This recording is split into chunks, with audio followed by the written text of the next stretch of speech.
Well, good afternoon, everyone. Good morning for the friends who are in Europe. It was a wonderful way to begin our meeting, this encounter between Mozart and Tianjin. Of course, it is a moment of friendship. We are here to discuss and to celebrate a book inspiring Tianjin, and I would like to thank all of you for your great support.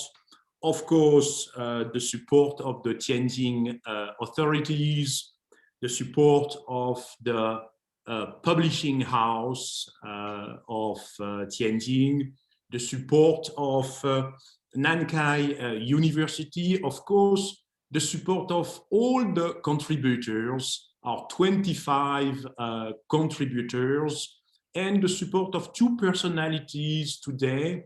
One who is in Rome, Professor Louis Godard, and I will give the floor to Professor Louis Godard in a minute, and also Gerardo Bugallo, the cultural attaché of Spain in the Spanish embassy in Tianjin. So today we are here to celebrate a city, Tianjin, to celebrate a book, but we do that in a very international way.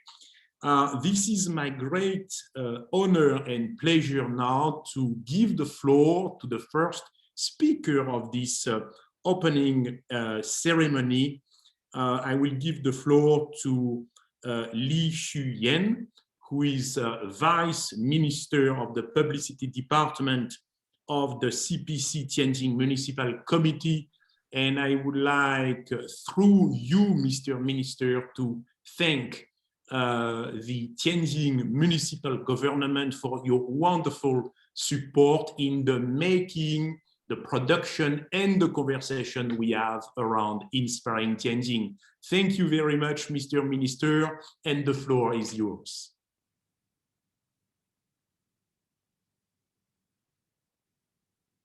尊敬的高大伟先生，西班牙驻华使馆文化参赞杰拉尔多·布加洛先生，南开大学王磊副校长，路易斯·高塔特教授，灵感天津的各位作者朋友们，大家下午好。今天很高兴跟大家在线上见面，我仅代表天津市委宣传部对各位嘉宾的到来表示热烈欢迎，对活动的举办表示衷心祝贺。灵感天津的出版是一件很有意义的事情，我对这部讲述天津故事的书十分关注，也被本书的精美的编排、生动的内容所深深吸引。从一段段的故事中，我感受到灵感天津是一次合作之旅，它将一群热爱天津的中外友人聚到一起，与全世界分享对这座城市的热爱。灵感天津是一段深刻追忆，不管是知名政要、商业领袖，还是教育精英、行业翘楚，大家都在追忆、回溯、展望中记录灵感天津的工作生活，分享你们眼中的美丽之城、智慧之城、和谐之城、幸福之城、活力之城、希望之城。灵感天津更是一场筑梦之行，大家在天津这座中西合璧、古今交融、开放包容的城市里，心有所依，学有所得，干有所获，搭建起属于自己的追梦圆梦的舞台。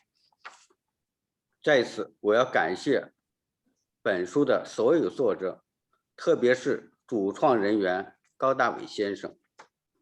高大伟先生在中国工作生活20多年，撰写了大量有关中国经济、社会、政治、文化战略转型及其对21世纪亚洲和全球影响的文章，是天津市海河优异奖的获得者，南开大学的客座教授，长期以来一直为天津发展加油鼓劲，是我们的知音和朋友。希望您和您的团队继续关注天津，支持天津，让更多的海外朋友了解天津，当好中外友好交流的使者。最后，祝各位来宾、各位朋友工作顺利，生活愉快，预祝今天的活动圆满成功。谢谢大家。非常感谢李部长精彩的发言，非常感谢部长。Now, and as the minister said, we have today many contributors who are going to speak, who are in the audience across many countries, but I think we have a common point. We are all in love of Tianjin, and well, this book is also an expression of our passion for this wonderful city. So thank you again, Minister Li, for your opening remarks. Of course, there is no book without a great publisher. And we have been very lucky in the making of Inspiring Tianjin. By the way, 3 languages Inspiring Tianjin: Chinese, English, and French.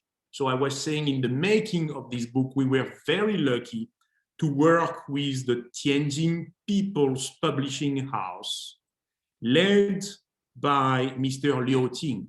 And it is really my great honor, Mr. Liu, my dear friend, to give you the floor. The floor is yours, Mr. Liu.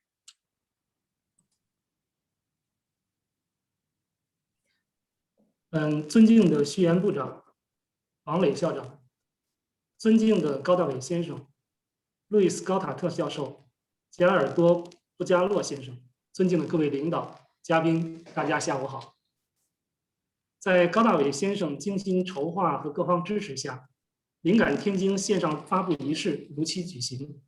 很高兴在线上和大家见面。借此机会，我首先代表天津人民出版社，对大家给予我们出版工作的大力支持和帮助，表示诚挚的感谢。《灵感天津》这本书是高大伟先生与天津结缘的见证，同时这本书也是我们出版社与高大伟先生及其团队相识相交、结下友谊之好的见证。《灵感天津》策划动议起于2019年9月，正式立项于2020年4月，定稿于2020年7月。从前期动议、立项到不断的修改调整，再到高先生及其作者团队辛苦创作、翻译，又经相关各方提出修改意见，精心打磨，最后到设立编辑出版，凝结了很多人的心血和付出。高大伟先生和他的团队给予了我们大力的协助和支持，帮助一起审校书稿，核准相关内容，亲力亲为，足见其认真负责、精益求精的工作态度，以及对天津这座城市的热爱。天津市委宣传部和出版集团领导相关部门对灵感天津的出版高度重视，多次指导协调相关工作，有力保障了该书的顺利出版。为保证图书质量，我社约请了天津市社会科学院、天津外国语大学专家学者对相关内容进行了审读把关。在装帧设计上，整体风格简约大气，富有经典性和时代感。高先生还专程从上海来到天津出版传媒集团旗下的海顺印业有限公司，现场查看了解本书的印制工序、印刷流程，执着敬业的精神让我们深受感动。大家在现场共同见证了《灵感天津》的诞生。《灵感天津》一书通过丰富的事例、多样的视角来展现这个中国北方城市底蕴深厚的历史、充满活力的现在和前景广阔的未来。在这本书里，除高大伟先生本人外，还邀请了25位与天津有着密切联系的中外人士，包括政要、学者、企业家、在京学生，由他们结合自身背景和独特感受，共计创作了26篇文章，讲述了他们在天津的工作成绩、生活体验、学习经历等故事。本书出版后，天津电视台新闻频道、中国新闻出版广电报等媒体纷纷进行了宣传报道。近日，我们又收到了高先生转来的意大利总统马塔雷拉先生发给他的贺信，总统先生对本书的出版也表示了祝贺。我们还会继续扩大本书的影响，将天津的风貌、天津人的风采，借由本书宣传，展示给更多国内外人士。未来，天津人民出版社希望继续能与高先生和他的团队，以及更多爱中国、爱天津的国内外友人结缘，共同讲好中国故事、天津故事，吸引更多的优势资源，汇聚天津，为天津的高质量发展贡献文化力量。最后，再次对相关各方表示由衷的感谢，谢谢大家。非常感谢刘先生的精彩发言。And of course, without the support of the Tianjin authorities, without a great publishing house, we would not have had this book, Inspiring Tianjin. But there is one school, one academic institution, one university which played a very important role when you look at the content of Inspiring Tianjin. This is the great University of Nankai, established in 1919. And Mr. Liu mentioned the contributors, and indeed among the contributors, there is the former Italian Prime Minister, Mr. Romano Prodi, and there is the former French Prime Minister, Mr. Laurent Fabius. But then what is the link between these two personalities and Tianjin? Well, these two personalities, they are honorary professors of the Nankai University. So it's really a great honor for me, a great honor to introduce now the next speaker, Professor Wang Lei, who is the Vice President of Nankai University and who is going to speak to us now on behalf of this wonderful world-class university. Thank you very much, Professor, and the floor is yours. 尊敬的李部长、刘社长、路易斯·高塔特先生、Gerard Bigelow 参赞，尊敬的高大伟教授、美士们、先生们、朋友们，大家下午好。3月的天津，天朗气清，惠风和畅。在这美好的季节，我们相聚云端，共同参加灵感天津新书首发式。我仅代表南开大学对新书的出版表示最热烈的祝贺，也代表南开大学对各位先生和女士参加今天的首发式表示衷心的感谢。灵感天津一书由南开大学客座教授、全球事务与国际关系知名专家、中欧论坛创始人高大伟先生担任主要作者。他还邀请了诸多与南开大学关系十分紧密的国际友人，如法国宪法委员会主席、南开大学名誉博士法比尤斯先生，意大利前总理、南开大学名誉教授普罗迪先生等，以及南开大学中外师生共同讲述他们与天津的故事。因此，这既是一本饱含着高大伟教授对天津深厚情感的作品，也是一本与南开大学有着不解之缘的优秀书籍。通过阅读，我发现灵感天津描绘了一幅天津跨越不同发展阶段、不同文明落地生根、开花结果的工笔画，展现了天津开放包容的气氛和精神，描绘了天津智慧发展的美好前景。我相信读者们一定能够在阅读本书的过程中获得很多灵感。作为一所扎根天津的大学，南开大学与天津一样拥有着面向全球的视野和海纳百川的胸怀。南开大学秉承天下为公，面向世界创校，以其100年办学历程，开放办学，培养全球人才，与骄人的成就走在了中国大学教育对外开放的前列。目前，我校已经与全球320余所高校和科研机构建立了实质性的合作关系，开拓了多层次、宽领域的合作项目，积极参与高等教育全球治理，与许多全球知名人士保持着密切的关系。潮平两岸阔，风正一帆悬。我深信，天津的发展道路广阔，前景美好。南开大学也将以更为开放的姿态，为天津的发展和国际交流贡献更多智慧和力量。最后，请允许我再次表达对《灵感天津》一书的祝贺，谢谢大家。非常感谢汪教授的精彩发言。Thank you so much, President Wang, for your support and your very, very kind words.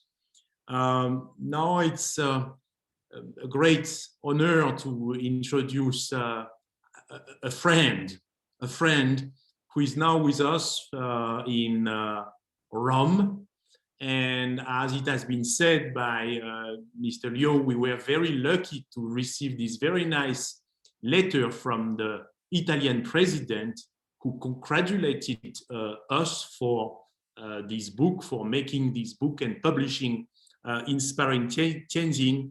And Professor Louis Godard, we all know that you have been the cultural advisor of 3 Italian presidents. We know that you know China very well, and you have a very special relationship with Tianjin and Nankai. So it's such a great honor to have you with us here today, Professor. Thank you so much. Grazie mille. And the floor is yours, Professor.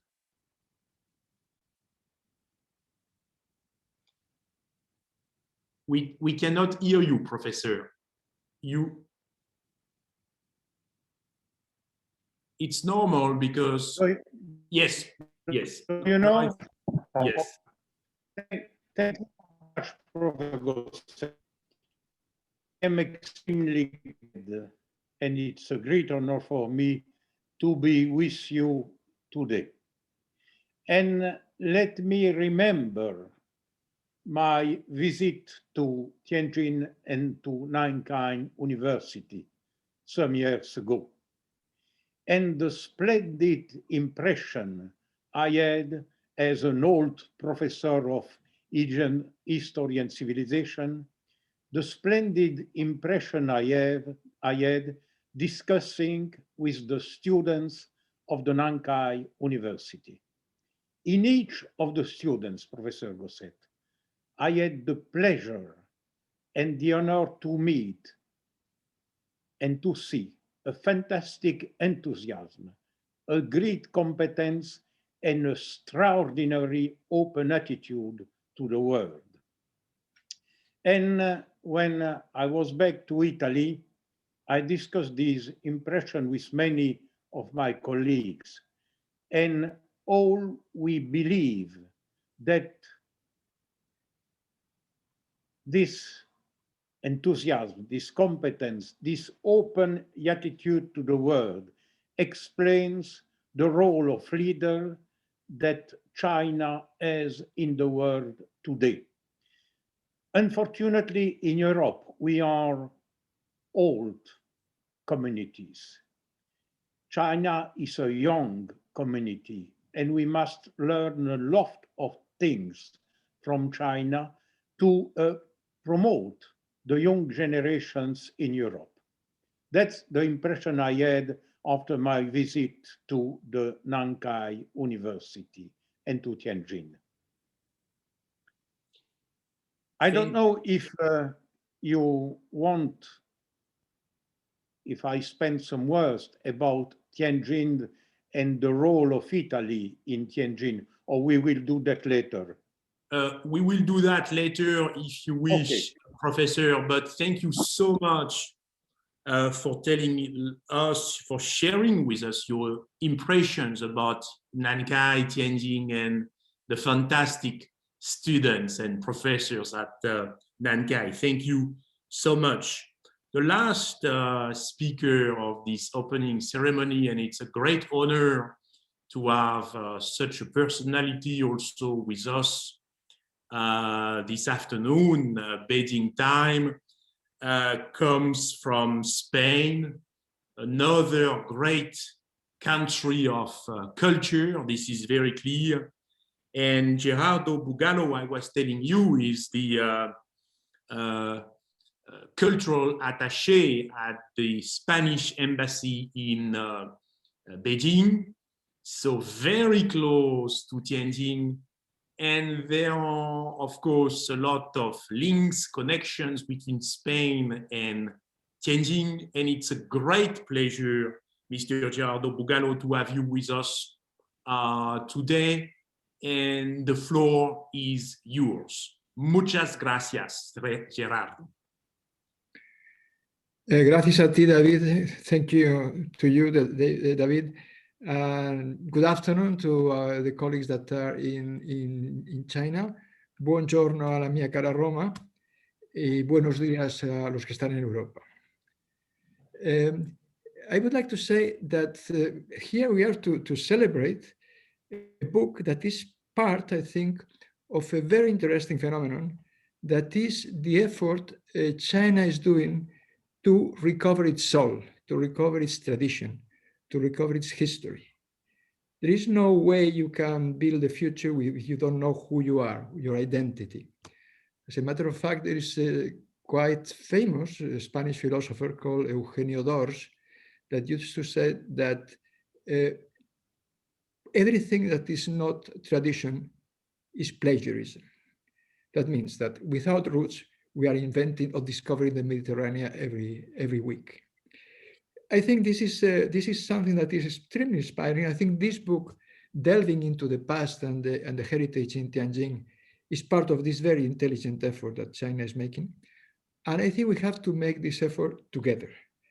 And I can disclose to you already that my main goal as a cultural counselor in the embassy here is going to be to rediscover together, China and Spain, the huge importance of our common history.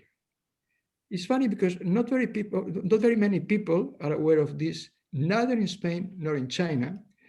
And there is, as a matter of fact, there is a book published by a Spaniard and an American, and published by Penguin. I have it here.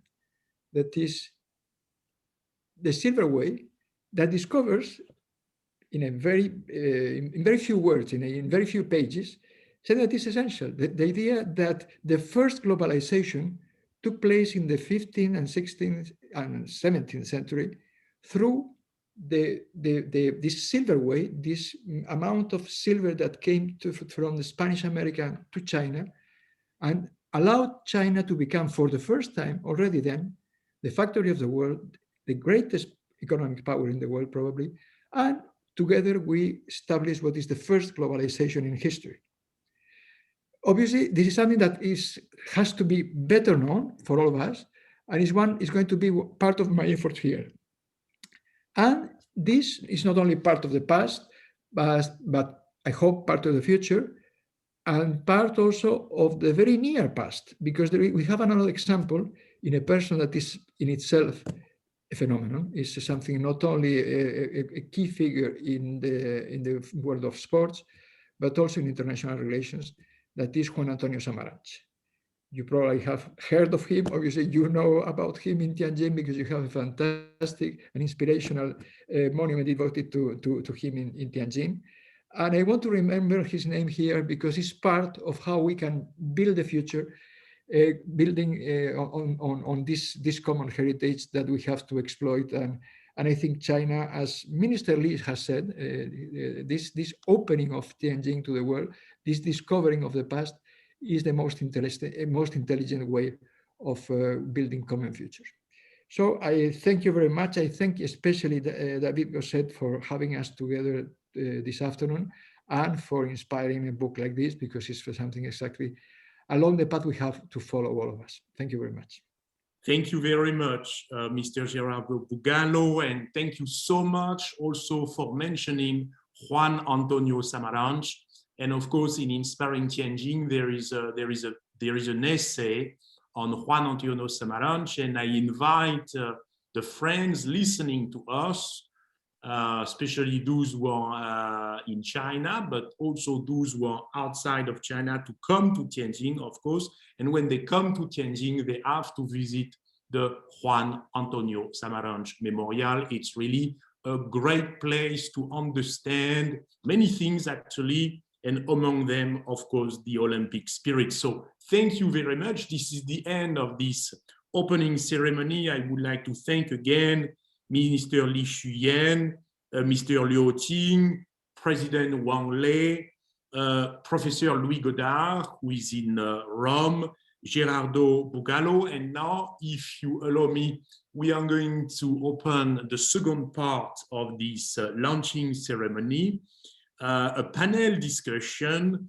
with our contributors. And I am so happy to have these friends with us online, also very international. Professor Godard, you spoke about the importance and the significance of young people, students, and you will see also that students from Nankai actually are with us today, so I'm very happy about that. But before we listen to some students from Nankai, actually, who contributed, who wrote for Inspiring Tianjin, I would like to give the floor to a professor of Nankai University who has a very special, unique relationship with Tianjin and Nankai, Professor Xin Guangyong. And Professor, the floor is yours. I don't know if you can see us, Professor. We cannot see you. Maybe before you fix the image problem, I will go to another professor, because I can see Professor Suen Xuan, who also wrote an essay for Inspiring Tianjin, who is professor at the Zhou Enlai School of Government of Nankai University and a great specialist of smart city. Inspiring Tianjin, the book, is about Tianjin's past, Tianjin's present, but also Tianjin's future. And of course, Tianjin is already a smart city and will become an even smarter city in the foreseeable future. Professor Suen, the floor is yours. 好，谢谢我们。Professor Suen, if you wish, Professor Suen, please you go, because Professor Shen, we cannot see you, so please try to solve the problem of the video. Professor Suen, 孙先生，你先讲，因为我们没有办法看到我们的另外一位教授。孙先生，你先讲。OK， 各位专家和国内外的朋友，大家下午好。我是来自南开大学周恩来政府管理学院的孙轩。一直以来呢，我都专注于智慧城市的理论和实践研究。受到高先生的邀请，我在《灵感天津》一书中介绍了天津的智慧城市建设。能够有机会向全世界其他国家和地区介绍天津的这样一个建设进展和成果，我感到十分的荣幸。其实自2008年首次提出智慧地球的概念，到今天，全世界有超过1000个城市正在建设智慧城市。而在中国呢，在建的智慧城市数量超过了总数的1半以上。我们将城镇化发展和智慧城市建设的相结合起来，利用科技的力量，实现地区高质量发展，改善民生，优化生态。根据最新的数据呢，目前我国正在建的智慧城市有749个既有像北京、上海、深圳、天津一样的大城市也有一些县级市和特色的智慧小镇。那天津呢，作为中国的4大直辖市之一，北方的经济中心，它的智慧城市建设其实在很多方面具有标杆意义，包括京南的数据湖项目、河西的可视化决策系统，以及近海和滨海新区的多层级智慧城市的应用体系，我觉得都是有借鉴意义的。特别是中心生态城的创新提出的生态智慧双轮驱动的发展模式，更成为天津市智慧城市建设的一张亮丽名片。在书里面我对天津市近10年的这样一个智慧城市建设发展历程进行了一个简单的梳理，并且呢介绍了中心生态城的一些工作。在此呢我就不做过多的详细的展开了，我主要提一下就是中心生态城在智慧城市建设过程中一直遵循的4个1的工程方案也即1个原则、1条主线、1套标准和1个理念。1个原则呢就是统筹规划、统筹建设、统筹管理、统筹运维通过集成整合，有效的避免了重复建设和数据壁垒具体而言呢，就是运用城市信息模型，我们称之为 City Information Model 来实时汇聚11大类的业务数据数亿条的业务数据，实现了各部门数据的有效整合，并且通过统一的平台，使市政、市容、交通、安全、环保等各部门实时监控城市动态对各类城市管理事件进行协同的处置，实现了职能的整合，通过公共视频监控系统达到了统一的规划、统一建设、统一管理，然后由公安、交管、城管等部门按照不同的权限来使用，实现了资源的整合。这是第一个1个原则第二个呢，就是1条主线即1+3+N 的建设体系，就是1个城市大脑、3个平台。3个平台就是设施的物联、数据的汇聚、用户的认证以及N 个智慧化的应用模块。那这里呢我就不详细展开了，它涉及到方方面面。除此之外呢，还有1套标准，即生态城的智慧城市指标体系这个指标体系呢是由生态城、新加坡对外合作局以及世界标准化组织3方共同制定的，它是指导我们当前生态城智慧城市建设的一个纲领性的一个指标我们很多的一些建设都是以此为标准。另外最后就是1个理念，即以人为本、应用至上的这样一个智慧城市建设理念，让智慧城市呢能够更加的接地气，能感知，为满足人们幸福感搭建电子市民中心、智慧公交、智慧家居等等一系列的智慧应用这是我们的基本的建设理念。那目前呢天津的5G 基础设施建设和示范应用其实都走在了全国的前列我去年呢有幸参与了天津市政协组织的这样一个重点调研课题，专门对5G 的建设情况和进行了系统的调查研究。在5G 技术的支持下呢，我相信未来天津的数字城市和智慧城市建设一定会爆发出更强的活力，带来更多的创新因为我的时间有限，我今天就讲这么多，谢谢大家Thank you very much, Professor. And of course, we all know that in Tianjin also we have an important event, and actually the event is going to take place very soon, the World Intelligence Congress. And I think that all of us in China and outside of China, we need to pay attention to this very important summit, which is taking place in China every year, the World Intelligence Congress. Thank you, Professor. And another professor is with us today, and really it's also a great honor and pleasure to introduce Professor Letizia Vallini, who knows China so well and who has this very unique relationship with Tianjin and Nankai. And Professor, you will tell us, well, what you think about this book, but it's true that all of us, we have enjoyed your essay very much on the historical elements, I mean, the relationship between Tianjin and Italy. And this is very impressive. And thank you very much for your support, everything you are doing to tell to the world the Tianjin story. This is very important. So, Professor, the floor is yours, and it's great to have two Italians. Well, I mean, one Belgium who is so close to Italy in Rome, and one professor, Italian professor, who is in Tianjin today. I mean, this is also the world in which we live, full of technology. Professor, the floor is yours. So, thank you very much. Thank you. So, good afternoon and good morning, of course, depends where you are. I'm Letizia Vallini from Nankai University's College of Foreign Languages. I'm pleased to be part of this project, and I would like to thank Mr. Gosset for inviting me and Tianjin Municipality and Nankai University for the precious support. Many of us, Tianjin expats, have been living in the city for a very long time, and we indeed consider Tianjin as our home, a way of home. When I was first invited to write this brief article, I had no doubt.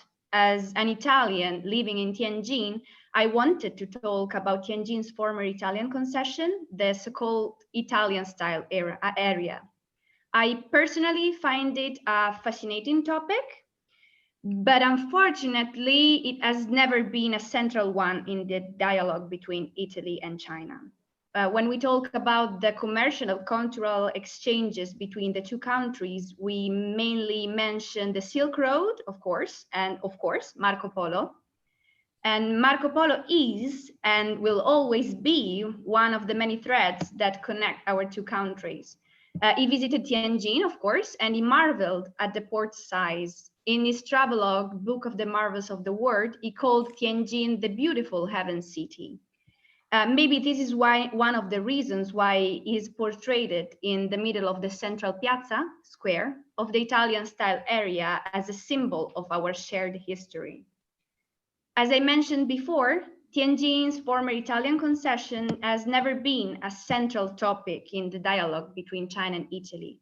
In the present, there are only a few researchers who decided to tell the story of the former concession, and it is really challenging to find material or to analyze it from a social economic point of view. What Italian people know about Tianjin's former Italian concession is almost nothing, and many people don't even know the existence of the former concession. This is because after the Second World War, Italy's colonial history almost became, in some way, a taboo, and not many people really understand its consequences and implications. However, this is not the place or the time to talk about colonial history, of course. It is a very delicate and complicated topic. Still, I hope that in the future, Italian and Chinese researchers will cooperate to write more about this chapter of China and Italy's shared history. Today, I would like to discuss the importance of Tianjin Italian-style area in the dialogue between China and Italy. So my article in the book is titled Tianjin, Two Countries, One Heart, as I sincerely believe the city embodies over 1,000 years of friendship between the two countries. If it's true to say that not many Italians know the existence of the former concession, tourists all over China visit Tianjin to have a look at this beautiful area and its unique buildings. In some way, we could say that the Italian-style area is one of Tianjin's touristic trademarks. From the 20s to the 30s, it was the beating heart of the friendly relationship between Italy and China, and also one of the favorite places of residence for many Chinese intellectuals and famous people, for example, Nankai University's former alumni, Cao Yu. So Tianjin Italian-style area combines Italy-inspired architecture and design and the vibrant Chinese culture, combining the Italian and Chinese element to perfection. As I wrote in my article, my favorite place in the Italian-style area is Piazza Dante's Center, the winged victory statue. So you can say, why is this statue so unique? Because it embodies the true essence of Italy and China's friendship. The goddess who protects the Italian-style area from above carries an olive 3 weeks. This is, of course, the symbol of peace per excellence. And this is also my wish for the future of Italy and China's relationship, a future of peace and prosperity.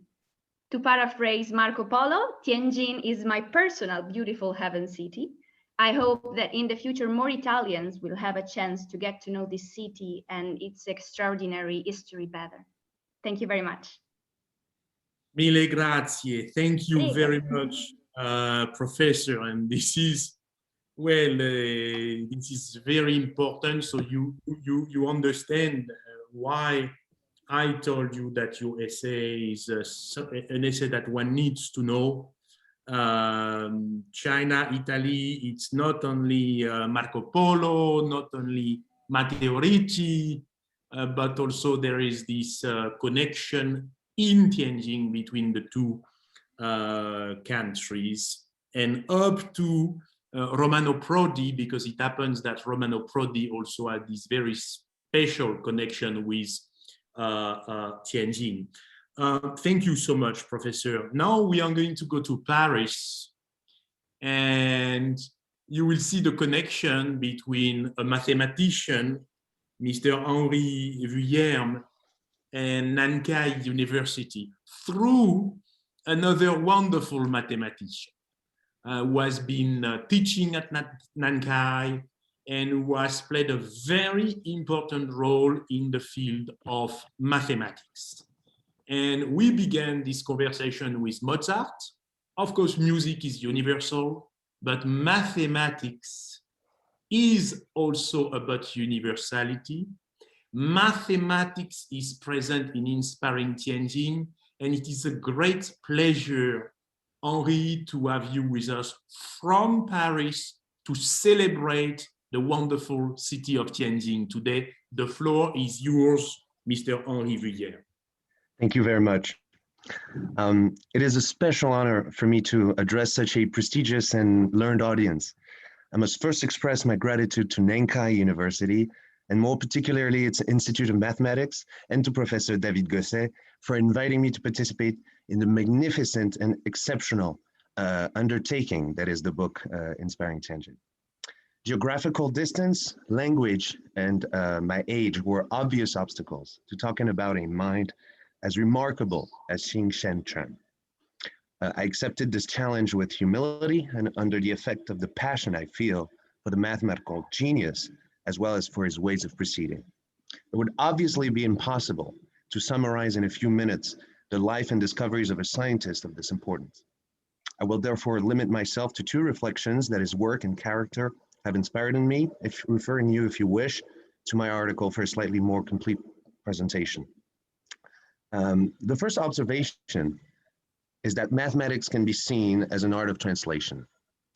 The second, related to the first, is that this activity, contrary to appearances, cannot be conducted in a room and in isolation. Mathematics is the dialogue of mathematicians in search for ever more general concepts, and therefore capable of being applied to fields that were thought to be separate at first. This implies crossing the barriers of specialties.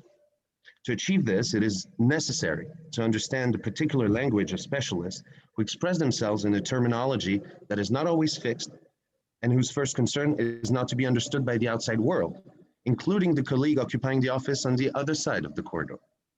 However, there's hardly any fundamental difference from this point of view between the office opposite and a university located at the other side of the world. Each time it's a journey that requires patience, curiosity, and open-mindedness. You have to convince the other person that he or she may have a part of the solution of which you yourself have another part. When the dialogue is established, when one has succeeded in making oneself understood, then, but only then, can the joint work begin, which sometimes leads to spectacular results, which are said to be profound because they're drawn from different roots. Xing Shen reached the highest level of mathematics by his exceptional ability to detect the interest of foreign works, to convince other scholars to share his vision, and to build on this basis theories that changed the very direction of algebraic geometry, his specialty, bringing it into the very heart of the mathematics of our time. He never dissociated his career as a researcher from that of a teacher, traveler, and founder of research institutes. He sought to institutionalize a mathematical science conceived as a crossroads of communication. It was natural that China, which has always placed communication at the heart of its cultural life, should pay him the exceptional tribute he so richly deserved. Thank you very much. 谢谢. Thank you, Professor. Thank you very much. And you did enrich Inspiring Tianjin with this very particular angle, looking at international relations in a sense and intercultural problems from the angle of a mathematician. This is very innovative, and I would repeat again and again, Inspiring Tianjin is a very innovative object, and this is important also for us to remember, I think. Look, in life, we need mathematics, but also we need to eat.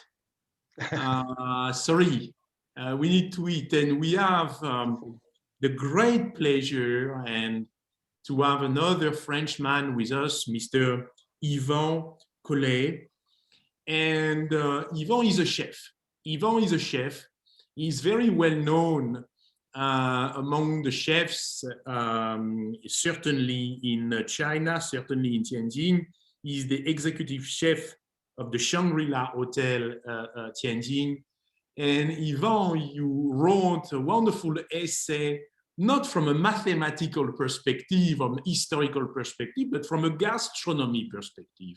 And in fact, you can say a lot about the culture from the food, of course, and also exchanges between culture from the food perspective. And your essay is also very important, one of the pillars of Inspiring Tianjin. So thank you so much, Chef, to be with us today. You are in Beijing now at the moment, but I know you will be back to Tianjin very soon. And I am very happy to give you the floor, Chef Yvan Collet. Merci beaucoup. Thank you very much. And good afternoon to all. It's a great pleasure for me to attend this meeting today. And it's a great initiative indeed to get all the people who get very inspired by that city, because I think this city really deserves it. Yes. I think we have talked about Marco Polo. I think speaking about people who have influenced us from our own country, I would probably start with Mr. Paul Claudel, the brother of Madame Camille Claudel, and he was consul general in different cities of China, including Tianjin. And I have a special affinity with him because I was born in Paris on the same avenue that he resided for a few years. That gives me a very special affinity with also again with that city, because I can share a kind of factual thing with him, which make it quite special. Also, we know all the story about of his family. First, we have spoken a lot about modernity. I'm here to speak about tradition because Tianjin is also about culinary tradition.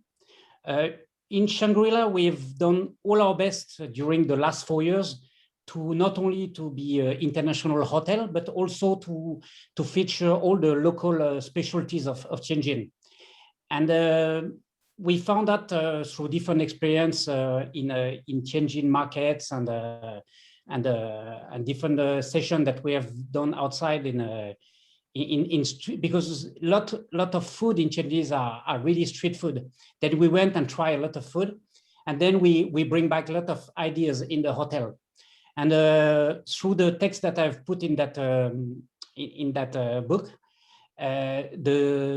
we've come up with different specialties like mahua, like the Tianjin famous dianbingguozi, the pancake of Tianjin. We have also a jiagao, which is a kind of fritter in the shape of an ear, with the guobatsai, with the baozi, the famous baozi of the steamed pork bun of Tianjin.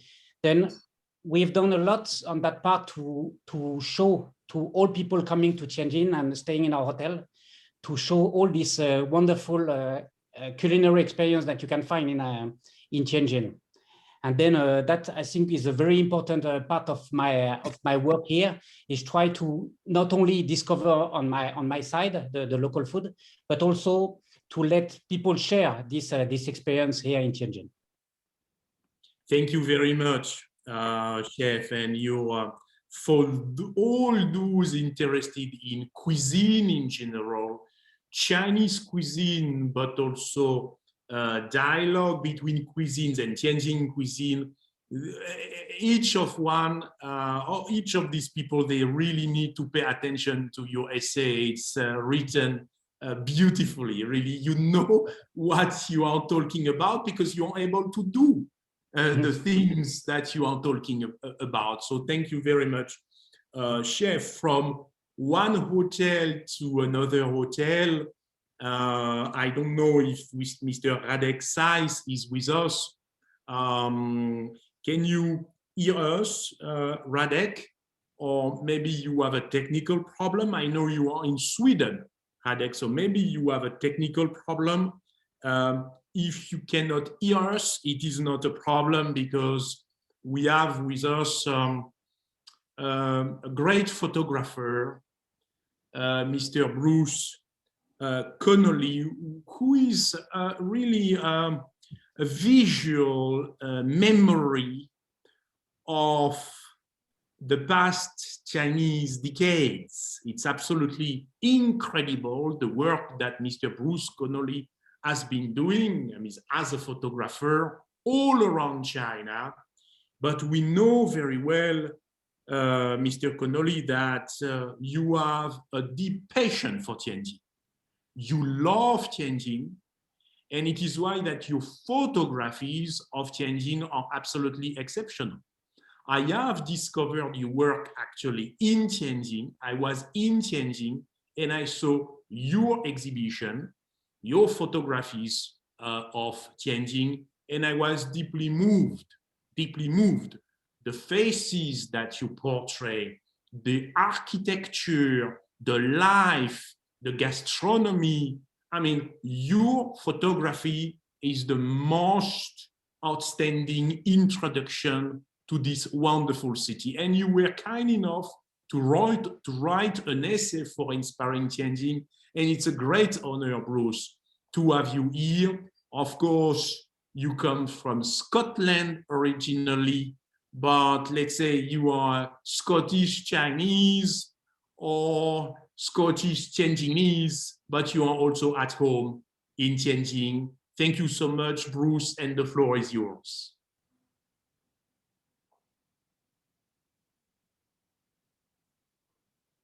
I think we cannot try this. David, yes. me? Yes. I don't know what happened. David, you actually quite flatter me with the introduction there. And we have to thank also the Shangri-La Hotel, because the Shangri-La, Jason Stinson, the GM, actually invited me to put on an exhibition of Tianjin to actually show Tianjiners my feeling of the city. I see Tianjin, this city we call the Heavenly Ford, the Ford of Heaven, taken from its name, a long, long history. It's a city to me of beauty, of tranquility, a city that's not terribly well known, even in China. Now, for example, last week, I was talking with a friend who's in the media in Beijing, and she said to me, Bruce, why do you keep going to Tianjin? And I looked at her, I said, tell me, when's the last time you've been in Tianjin? She said, oh, a long time. I said, I tell you what to do. Take the train, it's only 30 minutes from Beijing Nan, straight down to Tianjin. Get off the train, don't bother with metro, just get off the train, walk a few minutes down to the river, stand beside the Jiufeng Bridge, and just look at this city. And you have the same feeling that I had when I started to rediscover Tianjin, standing there looking at this, and I thought, wow, this place has so much to offer from the point of view of photography, and me also as a historical geographer.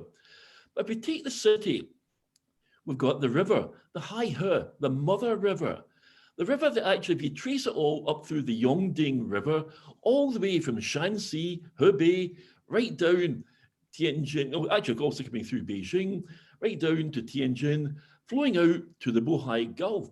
But that river, Tianjin's mother river, was also vital for the future of Beijing because it connected with the Grand Canal, the boats coming up, bringing the goods up to Tongzhou onto Beijing, but also we had the connections with the ocean out by Tanggu.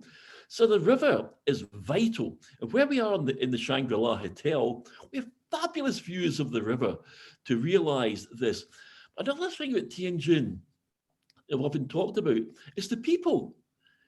Tianjin is quite unique in that unlike many other cities, for example, like Beijing, where I live, Tianjin is mostly Tianjinren. There's a very high proportion of local people who live in Tianjin, and they love the city. They have their own food, which Ivan has talked about. They have their own characteristics. And you walk along the Haihe, you see the Tianjin people, what they're doing in the morning, their exercise at night, singing. And you have this real feeling of being part of the city when you're here. There's another thing also, for me as a Scot, that we have the Scottish connection.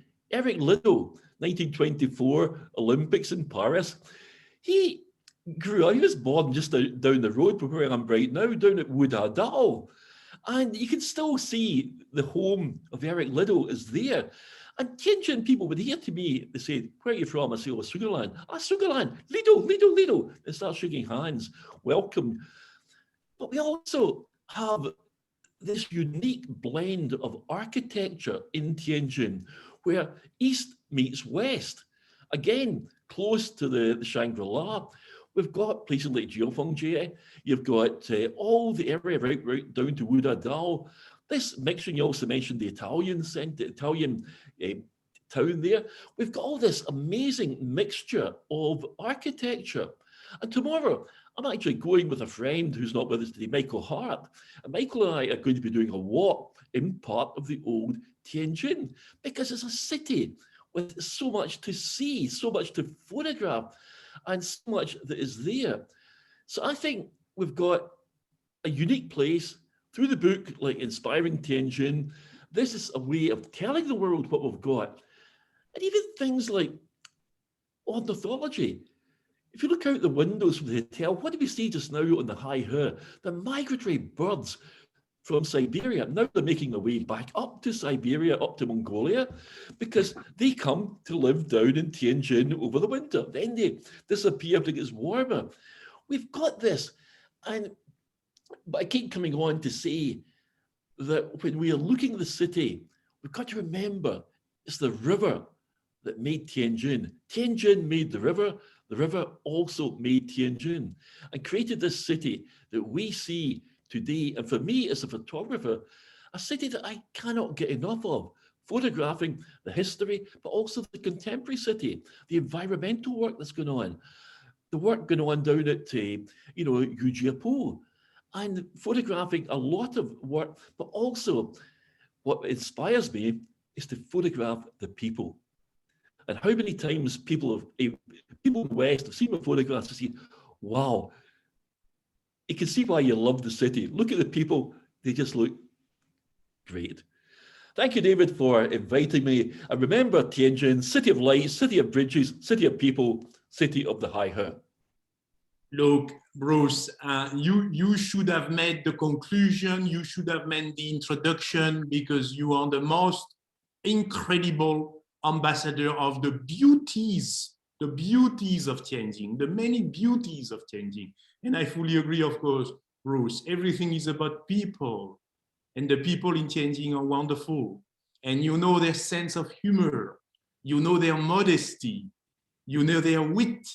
And we like this so much, and it is why we keep coming back to Tianjin. And as you said, we invite people from all over the world to come to visit Tianjin and to walk by the Haihe River. Thank you so much, Bruce. And we said from the very beginning, we said that this book is about diversity, a reflection of the capacity of Tianjin to be an inclusive city. So we have international, we have writers from China, from abroad, and we have not so young writers, not so young contributors, but we have also young contributors. Like Professor Louis Godard was talking about the outstanding students from Nankai University. And we were so happy in the process of making this book to invite some students from Nankai to share with the world their views of Tianjin. And I'm going to introduce now two of them. First, I'm going to give the floor to Miss Lilou. And before I give her the floor, I would like to tell you that without her, certainly the book would look very different.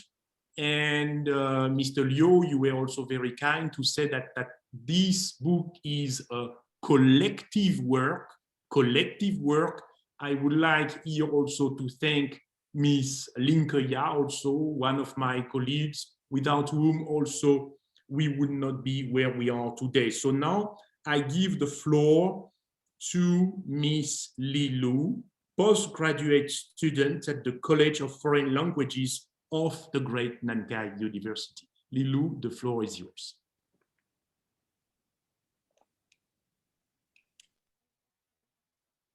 Thank you, sir, very much for your kind introduction.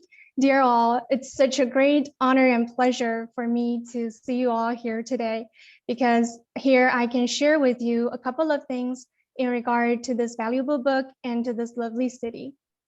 For starters, I would like to extend my most sincere gratitude to our team, Mr. Gosset, Ms. Lin Keyao, and Ms. Long Haiyan for their constant support and instructions, because the creation of such a grand collection is nowhere near easy. To describe a city which is at the same time ancient and modern, peace yet vibrant, requires an inspection from multiple perspectives. And this is a reason why in this book, Inspiring Tianjin, we can read articles from writers all across the globe who are engaged in different industries. It is true that the beauty of Tianjin is multidimensional. In the process of translating these intriguing pieces, I am deeply moved by the fact that no matter what role a person plays in Tianjin, he or she can always find a sense of belonging in the city. And this sense of belonging can come from Tianjin's profound accumulation of Chinese history and traditions, like in the article of Mr. Sun Zhongqi. And this sense of belonging can also come from the deepest connections with the outside world as international harbor and destination. And this sense of belonging can also come from the rising significance of Tianjin's technological development. But most importantly, I think this sense of belonging comes from the city itself, because it radiates humanistic care and warmth. So hereby, I would also need to thank my colleagues who are dedicated in the translation into Chinese, English, and French versions of this book. And also our colleagues who are in charge of the social media platforms, especially Ms. Deng Hang. Without their great support, such beauty, diversity, prospect, and warmth of Tianjin can never be so fully introduced to the readers outside China. And from my personal experience as a student pursuing my education in the same university, Nankai University, for the past 7 years, I find no matter how long you have stayed in Tianjin, there are always something fresh. There are always something worth noticing.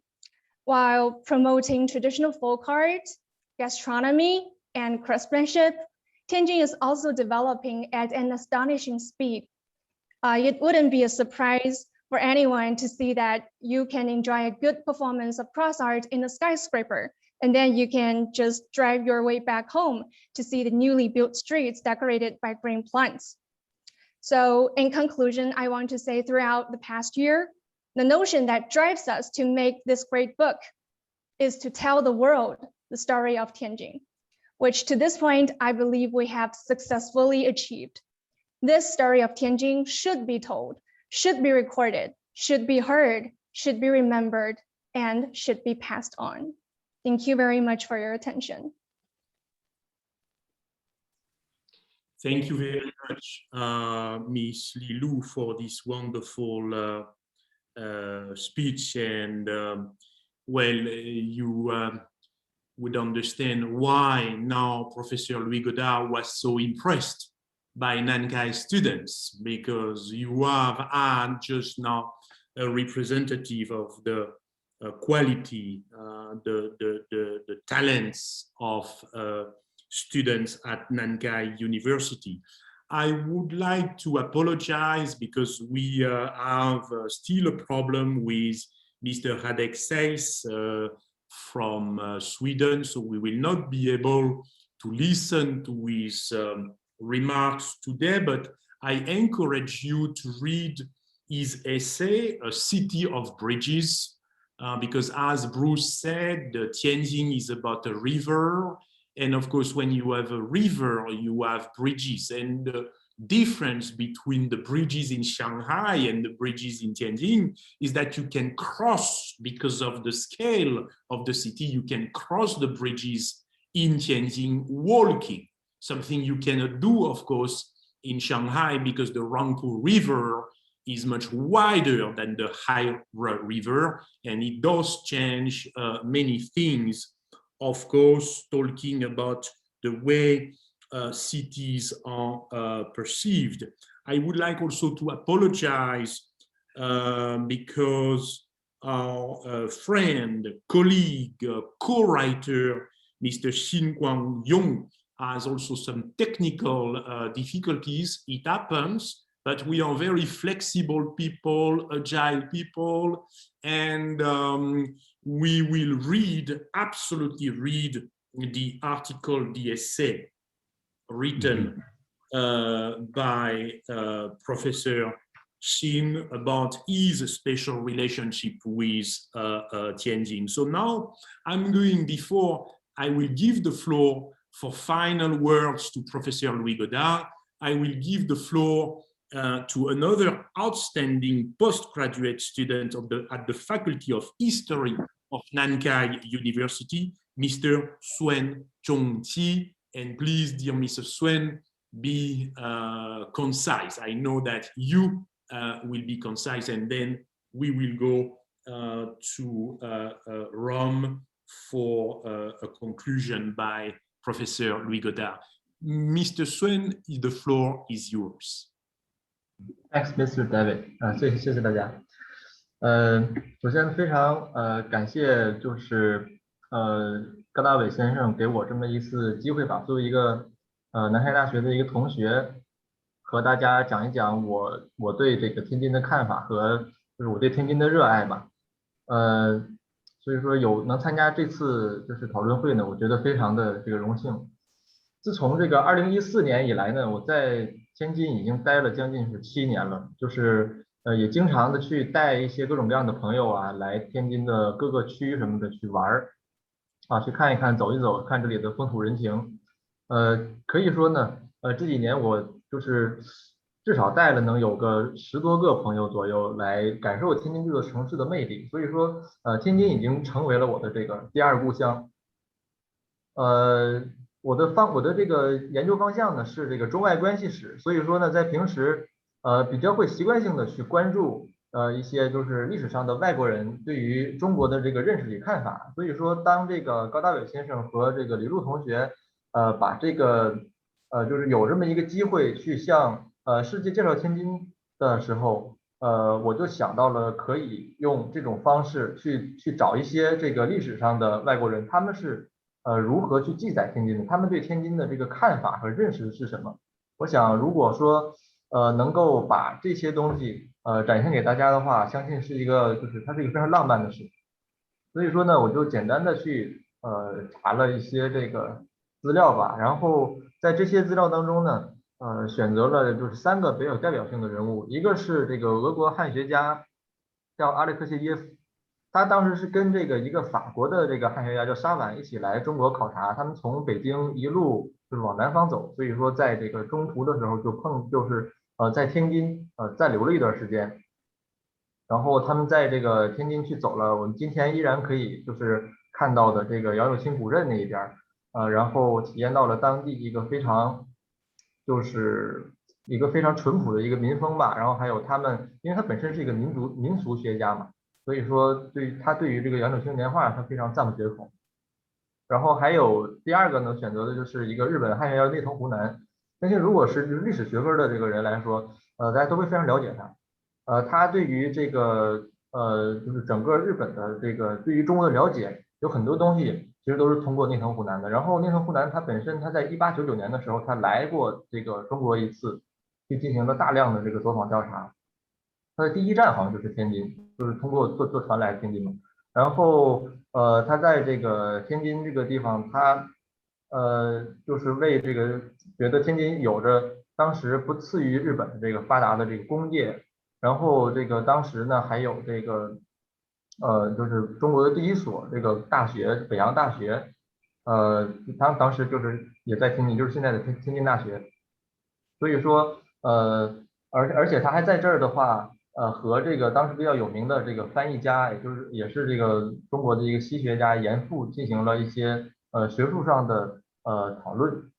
然后最后一个我选择的人物呢是一个就是当时在英租界生活的这么一家英国人，然后有一个就是他们的儿子是叫这个布莱恩·鲍尔，然后他出生在天津了，然后他在这个人生的最初的18年在天津度过的，所以说我觉得可能对大家来讲的话，就是一个人成长的地方，一个人青少年所在的地方，会是他一生中最美好的记忆。然后他的这个最美好的记忆呢，就是在天津度过的。所以说他描写了很多，比如说他如何和他的朋友们在这个天津玩，如何在这个英国人居住的地方去生活，如何在中国人居住的地方去和这个中国的这个朋友们一起玩，然后包括还有去教堂发生的一些各种各样的事情吧。总之，我觉得其实描写了天津的这个魅力的外国人，并不仅仅只有这3位了。相信如果就是大家有兴趣的话，其实还可以去找一些更多的这方面的材料去看一看那个时候的外国人是如何对待天津的，是如何这个体会这个天津的美。今天的这个我还没有说完，不好意思。今天的这个天津呢，它虽然说已经发生了一个翻天覆地的变化，但是呢，天津这个最大的特征，从100年前的时候，它就是一个中西合璧的城市，今天依然也是一个中西合璧的一个城市。相信如果是就是所有来天津，无论是旅游或者是投资或者是求学的这些外国朋友，依然可以在天津感受到这个100年前那些外国人所感受到的这个城市的魅力。好，谢谢大家。First of all, sorry for interrupting you, Mr. Swen. So sorry, and thank you very much for your remarks. And you said something very, very important, and I think it was also one of our objectives when we made this book, is that we want also to stimulate more research about Tianjin, and this is also what Professor Letizia Vallini told us. That's what she would like, to see more research about Italy and Tianjin, and more research, Mr. Swen, about the intercultural encounters which took place in Tianjin. And I hope that you can lead this process very clearly. Professor, you have been so kind and so patient in Rome to listen to the remarks. And Professor, I would like to invite you to say something about your feelings after having heard what you have heard from the previous speakers, and then I will make a very, very brief conclusion, a non-conclusive conclusion. But I would like first to give you the floor, Professor Louis Godard. Thank you very much, Professor Gosset. I am most grateful to you and to all. I've done a lot of things, and I would like to go back to one point. What Professor said about the relations between Italy and China. Professor Vallini spoke about Marco Polo. She said something about Matteo Ricci, and of course, she said something about Tianjin and Italy. I must say that the presence of Italy in Tianjin is one chapter of quite discussed history. You know that after the Boxer Rebellion, a territory was given to Italy in the district of Hebei of the modern municipality of Tianjin, since Italy had participated to the international military mission called the Eight Nation Alliance, which on 14 August 1900 has entered and occupied Beijing, putting end to the Boxer Rebellion. Of course, we cannot forget that all this is pure colonialism and fortunately unacceptable today. And what did Italy in Tianjin? Of course, the main transformations of the territory was made in architecture. Italian architectural style was used in building the two main squares, Piazza Regina Elena and Piazza Dante, and Italian names were given to the streets, Via Roma, Via Principe d'Udine, Via Matteo Ricci, Corso Vittorio Emanuele III. This presence of Italy in Asia, the only one presence of Italy in the Asian continent, was celebrated by the fascist regime of Mussolini to insist on the international and cultural role of Italy in the world. And when I was for the first time in Tianjin in 2005 with President Ciampi, I remember that President Ciampi made a splendid intervention insisting on the fact that we have to forget this colonialism role and insist on the role of peace that Italy and China must have together to promote civilization, culture all over the world. Thank you very much. Thank you very much, Professor, for your wisdom as always. And if Professor Xin Guangyong can hear me, I can see you now, Professor, and if your sound is working, we would be so happy to listen to your concise remarks. Professor, can you hear us and is your sound working?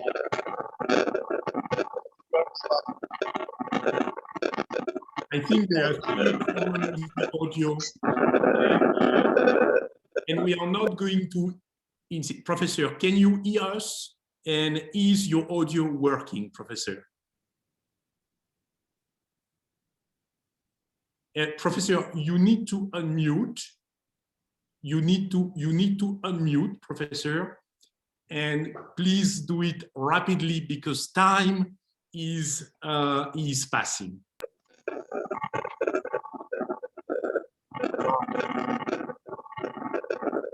Look, I am really sorry, but we are on record. We have tried really our best to. We were waiting for Professor Xin, but I think it is still problematic at the moment. I would like to thank all of you to thank the Tianjin authorities, and again, many thanks to Minister Li Xuyen. Many thanks to you, Mr. Liu, because you and your team, you did a wonderful job for us to be able to present to the world this book, Inspiring Tianjin, Lingan Tianjin, Tianjin en perspective, therefore 3 languages. Many thanks to the friends at Nankai University, the Vice President, Wang Lei, the professors of Nankai University, the students at Nankai University, and the trust in general of Nankai University. Thank you very much, Professor Louis Godin. We thank the Spanish Embassy in Beijing. Of course, thank you, Professor Suen Xuan, Professor Laetitia Valini, Mr. Henri Vuillerme. You are still with us. Thank you so much. Merci beaucoup. Yvan Collet, thank you very much. Chef Bruce Connolly, I'm sure that Bruce now is already taking pictures. Yes, no, you are still with us, Bruce. And because I thought you left already to take some pictures around, but thank you, Bruce. Thank you for your kindness, generosity, and profound humanity, a humanity that we can see in your pictures. And thank you to Miss Lilu and Mr. Suen Zhongqi. I would like also to thank Liu Chuan for his essay, because probably Mr. Liu Chuan is in the audience. I would like also to thank Madame Mandy Sturrock from the UK. She wrote a beautiful essay on Britain in Tianjin. I would like to thank, of course, Michael Harford for his essay, Michael Hart from the United States of America, who wrote a beautiful essay on Tianjin architecture. Liu Yin also, Madame Jan Rither for kind support. The Samaranch Memorial people, Professor Xin Guangyong, we can see you, but we cannot hear you. Last but not least, Jason Stinson, a wonderful friend from Australia who is in love of Tianjin, and he knows how to be a wonderful ambassador for Tianjin in the world. And we have other authors, Jean-Philippe Reynaud from France, Philippe Cadris from Belgium, Mats Magnusson from Sweden, Frederic Duplessis actually from the Middle East.